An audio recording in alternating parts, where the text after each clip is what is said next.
সোনার বাংলা তৎকালীন ভারতবর্ষের সবথেকে শক্তিশালী জায়গা। বাংলার বুকে গড়ে উঠত ভারতবর্ষের বিখ্যাত ট্যালেন্ট। 1905 খ্রিস্টাব্দে ব্রিটিশ সরকার এই সোনার বাংলাকে ভেঙে দ্বিখণ্ডিত করল। এই বাংলা ভাগের কারণ কি, আসুন জেনে নেওয়া যাক আজকের এই ভিডিওতে। তৎকালীন ভারতবর্ষের বাংলা, বিহার, উড়িষ্যা নিয়ে গঠিত ছিল বাংলা প্রদেশ। এই বাংলা তার মাটিতে জন্ম দিয়েছিল কবি রবীন্দ্রনাথ, ক্ষুদিরাম বসু, রাজা রামমোহন রায়, বিদ্যাসাগরের মতো মহান তারকাদের। তখন এই বাংলা তথা ভারতবর্ষের রাজধানী ছিল কলিকাতা। ব্রিটিশরা তখন রমরমিয়ে ভারতবর্ষ শাসন করে যাচ্ছে।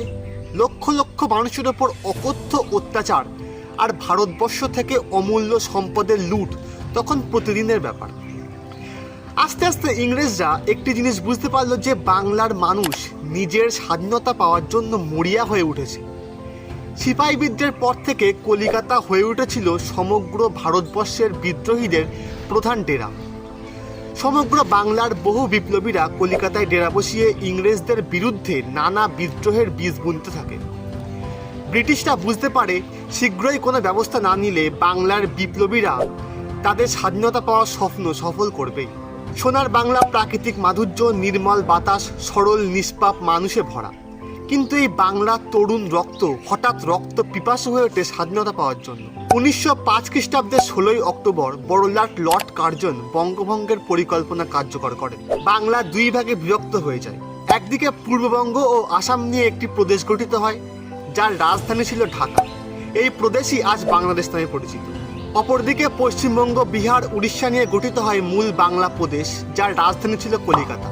এই বঙ্গভঙ্গের জন্য ব্রিটিশ সরকারের তরফ থেকে নানান যুক্তি দেখানো হয়, যেমন বাংলা প্রদেশের আয়তন খুবই বড়, একজন গভর্নরের পক্ষে এত বড় প্রদেশের শাসন পরিচালনা করা কষ্টকর, তাছাড়া কলকাতা থেকে এত বড় বাংলাকে শাসন করা সম্ভব নয় ইত্যাদি।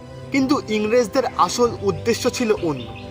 বঙ্গভঙ্গের পিছনে ইংরেজদের আসল উদ্দেশ্য ছিল ভারতের রাজনৈতিক আন্দোলনের মধ্যমণি বাংলাকে দুর্বল করা, বাংলাকে বিভক্ত করে হিন্দু মুসলিমদের মধ্যে বিভেদ সৃষ্টি করে ভারতীয় জাতীয়তাবাদকে দুর্বল করা। এই কারণে আজও বাঙালির মনে হিন্দু মুসলিম নিয়ে দ্বন্দ্ব রয়ে গেছে।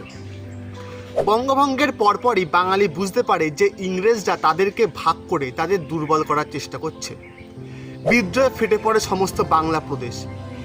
ইংরেজদের বিরুদ্ধে অজস্র আন্দোলনের সূচনা হয় বঙ্গভঙ্গ রদ করার জন্য। এরপর বাংলা আবার এক হলেও বাঙালির বুকে যে ভাঙন ধরেছিল তা আজ জোয়া লাগেনি। আজ ভারতবর্ষের বুকে বাঙালির মান অনেকটা কমে গেলেও বাঙালি ছিল সবথেকে সাহসী জাতি। বাংলার সৌন্দর্য সবাইকে মুগ্ধ করলেও স্বাধীনতার জন্য বাংলার রক্ত আজও আকাশে দাগ কেটে রয়েছে। বাঙালি হলো সে যে স্বাধীনতা পাওয়ার জন্য অজস্রী বিপ্লবী জন্ম দিয়েছে ও হাসি মুখে তাদের বলিও দিয়েছে। বাঙালি হলো তারা যারা ইংরেজদের থেকে আমাদের দেশকে ছিনিয়ে নিয়ে স্বাধীনতা এনে দিয়েছে। এই বাঙালির অবদানে ভারতবর্ষের বুক আজীবন গর্বে ভরে উঠবে।